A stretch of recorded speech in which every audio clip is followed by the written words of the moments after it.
Guys, welcome back to the Highways and Hedges Monday School channel. Thank you so much for tuning in for the Your God, His Money series. For today, I want you to open up to the book of Luke chapter 16, and we're going to read verses 11 through 13 here in just a second. Before we get there, of course, this topic here of finances and this series, the whole reason I'm doing this series is just to really draw attention on where your heart is with finances, with money, the real cold hard cash that's in your checking accounts that you earn on your job. And so, what is the purpose? What is God's purpose in our finances? We all know, of course, the Bible has a meaning, and then it would have a spiritual application on top of that meaning. And that's kind of what I wanted to get into here for today. God's purpose for our finances. First off, you can read Matthew 6:31 and 32. But I want you to understand God is going to provide, and He's going to provide our needs and confirm His power through the provision of what He provides for us. So He provides our basic needs. He confirms His power by providing our basic needs, sometimes in ways we never even expect. And so I want you to kind of have that mindset as we go in, not only to this lesson, but into next week's as well, is that He's really using it to be our provider, and that we know that He will provide for us. And now I'm going to read Luke 16:11 through 13. And then I'm going to get into the final 2 points. It says, "If therefore ye have not been faithful in the unrighteous mammon," unrighteous mammon is, of course, money, "of who will commit to your trust the true riches?" The true riches being wisdom and knowledge and spiritual things, because really that's where the true riches are going to come, because the more you're walking with God, the more God is going to use you to see souls saved. And that is, of course, eternal riches. "And if ye have not been faithful in that which is another man's, who shall give you that which is your own?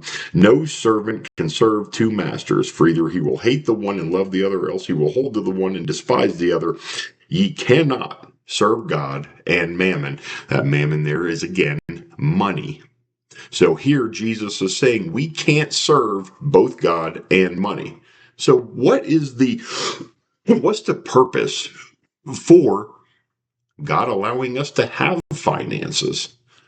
The first one is He teaches us that finances are a vital part of our spiritual life. He's saying here, he that is faithful in that which is least is faithful also in much. In other words, money should be the easiest test. Why? Because we can see money. We hold it. We understand it. We understand the value. We know where to invest it. We know we have a knowledge of money.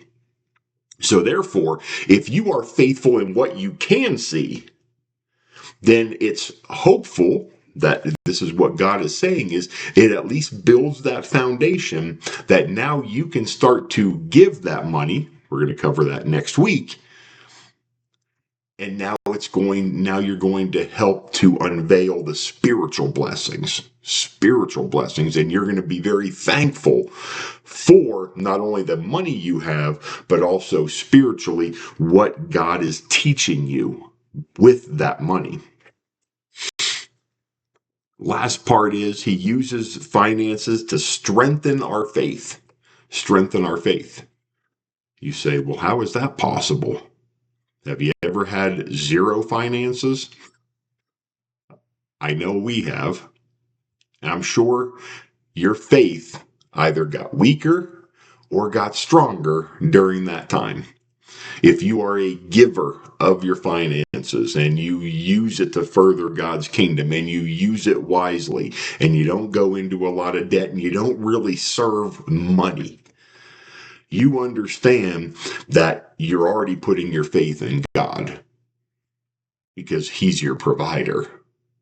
So it's easier then to build that faith. The problem is when we have a lot of money, that we tend to believe we don't need God as much. And that's where we get into some problems.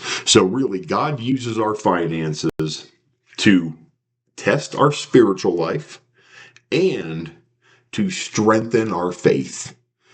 Just a dollar to build us up spiritually and to strengthen our faith with Him. That's how God uses it. It is the first step that a Christian, once you're saved and baptized and you get into a good church and you are ready and you're serving, money should be the first thing that you are handing back to God and saying, Lord, it wasn't mine anyway. From that point forward, your walk with God, you will allow Him to build your faith. Take it one step at a time. One step at a time. Let God take control of your finances. You will be blessed for it. Thank you so much for tuning in for today's lesson. Next week, we close out this series. Then we move into I'm not sure where we're going yet. That'll be a surprise. But thank you so much for joining in. Hit the subscribe, hit the like button, share this with someone else, and may God's word prevail. Till we talk again.